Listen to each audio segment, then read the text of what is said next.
Hola, ¿qué tal? Mi nombre es Natán Purad y te doy la bienvenida a este nuevo episodio. El tema que estamos tratando es acerca de la doctrina de la salvación.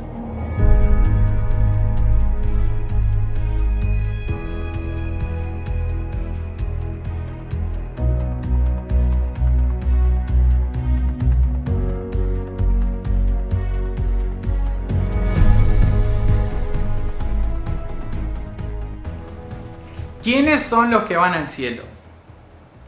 Para responder a esta pregunta debemos de entender de manera resumida el plan de salvación. Pero antes a mí me gustaría hacer una breve aclaración. En una ocasión estaba viendo una entrevista que le estaban haciendo a un actor de Hollywood y él estaba hablando acerca de la composición de las películas, cómo estaban compuestas o cómo estaban divididas. Y él lo mencionó con 4 etapas. La primera etapa es la introducción. La segunda etapa es el conflicto. La tercera etapa de la película es el desarrollo. Y la cuarta etapa es el desenlace o el final. Te voy a dar un ejemplo práctico para que podamos entenderlo. La película El Titanic, yo estoy seguro que muchos de nosotros ya la vimos. Y la película comienza en que todas las personas están felices y contentos abordando el barco enorme. No solo eso, sino que los protagonistas de la película generan un romance entre ellos. Pero luego viene la segunda etapa, el conflicto. Ese barco enorme choca con un iceberg, generando así la tercera etapa en el desarrollo. El desarrollo de la película es que los protagonistas comienzan a hacer un plan para ver la manera de cómo salvar sus vidas. Y la cuarta etapa es el desenlace o el final. En cortas palabras, la cuarta etapa es ejecutar el plan que se generó en la tercera etapa, en el desarrollo. De la misma manera podemos aplicarlo al plan de salvación. ¿Cuál es la introducción del plan de salvación? La introducción se encuentra a principios en el libro de Génesis. Dios crea la tierra, crea un mundo perfecto, crea un jardín que se llama el Edén, un paraíso acá en la tierra, el cielo en la tierra, y nos pone a nosotros, al ser humano, en ese jardín. Su propósito es vivir una eternidad con nosotros. Hasta en ese momento todos están felices y contentos hasta que se genera la segunda etapa, que es el conflicto.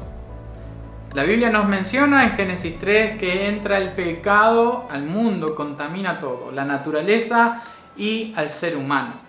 La Biblia nos menciona que el pecado genera una separación entre Dios y el ser humano. ¿Por qué? La Biblia dice en 1 de Pedro 1:16 que Dios es completamente santo. En Isaías 6:3 y en Apocalipsis 4:8 menciona un atributo de Dios que es el más poderoso, que es la santidad. ¿Por qué? Porque en estos 2 pasajes en particulares mencionan la palabra santo 3 veces consecutivas. Algunos lo llaman y le atribuyen a Dios el atributo elevado a la tercera potencia. Es el más poderoso. Nosotros conocemos de que Él tiene el atributo de ser todopoderoso, el atributo de ser omnipresente, que Él puede estar en todos lados a la vez, el atributo de ser omnisciente, que Él conoce todo y nadie lo sorprende. Pero el atributo más poderoso de todos es la santidad.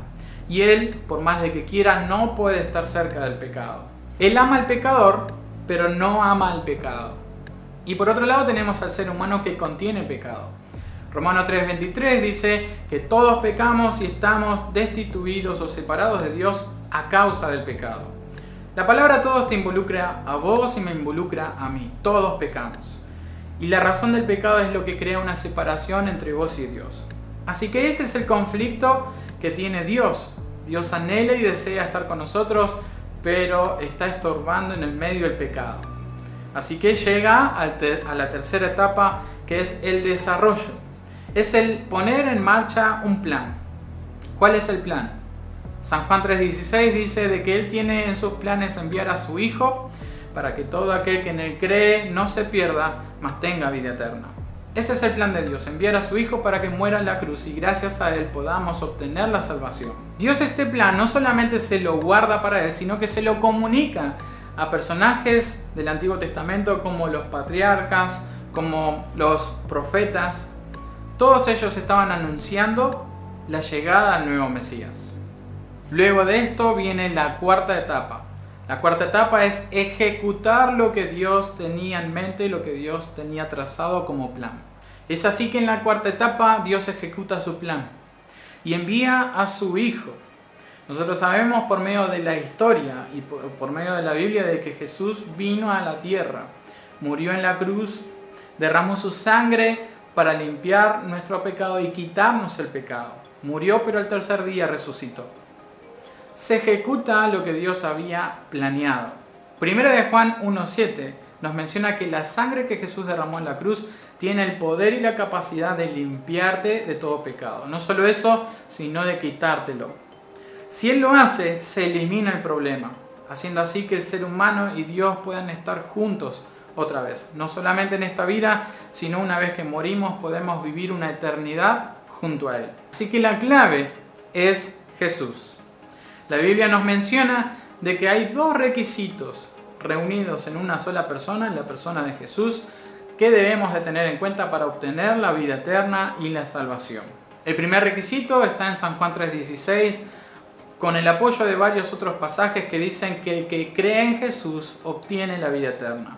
El secreto está en creer en la obra completa de Jesús, en creer en Jesús como el Hijo de Dios, creer que murió en la cruz, que su sangre nos quita el pecado y nos limpia, y que Él no está muerto, sino que Él está vivo, porque Él resucitó. Si nosotros creemos en eso, adquirimos salvación, pero no queda solo ahí. Déjame decirte por qué.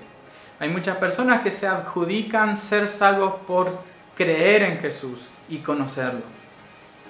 Hay pasajes como en el libro de Santiago que dice que los demonios también creen y tiemblan. Y en los evangelios menciona ciertos encuentros que Jesús tuvo con los demonios y los demonios lo reconocieron como el Hijo del Dios Altísimo. Es decir, que los demonios con una esencia totalmente maligna no solamente creen en Jesús, sino también que lo reconocen como el Hijo de Dios. Ahora te hago una pregunta. ¿Los demonios pueden ser salvos porque creen en Él? No. Ellos creen y lo reconocen, pero no lo quieren hacer parte en su vida. Dios pone el primer requisito, que es creer en la obra de Jesús, pero no queda ahí, sino que Dios pone un segundo requisito, que es hacerlo a Jesús parte en tu diario vivir. En 1 de Juan, capítulo 5, versículo del 11 al 12, dice lo siguiente, que este es el testimonio de Dios Padre, que Él puso la vida eterna en Jesús. Y el versículo 12 dice, quien tiene al Hijo tiene la vida eterna. Quien no tiene al Hijo no tiene la vida. Es decir, en cortas palabras, parafraseándolo, es como que Dios Padre se lava las manos y esta riqueza, algo tan apreciado que es la salvación y la vida eterna, no está en Dios Padre, sino que Dios lo puso en su Hijo. Y este versículo nos aclara diciendo de que quien tiene al Hijo tiene la vida eterna, pero quien no lo tiene, no tiene la vida eterna. No solamente basta con creer, sino que tenés que hacerlo a Jesús parte en tu vida. En 1 de Juan capítulo 3 hay un versículo que dice, el que dice que permanece en Él debe de andar como Él anduvo. No nos basta a nosotros simplemente con confesarlo a Jesús con nuestra boca y decirle a todo el mundo de que permanecemos y que somos cristianos, sino que el segundo requisito es hacerlo partícipe a Jesús en tu vida. Es decir, que para obtener la vida eterna y la salvación debemos de reunir dos requisitos. Primero es creer en toda la obra de Jesús. Y segundo, no solo eso, sino hacerlo parte en nuestra vida, en nuestro diario vivir cristiano. Según la Biblia, si vos tenés estos dos requisitos, obtenés la vida eterna y la salvación. Muchas gracias por estar acompañándome en esta nueva enseñanza y yo te animo a que vos puedas estar suscribiéndote en YouTube. ¿Sí? Será hasta la próxima. Muchas bendiciones.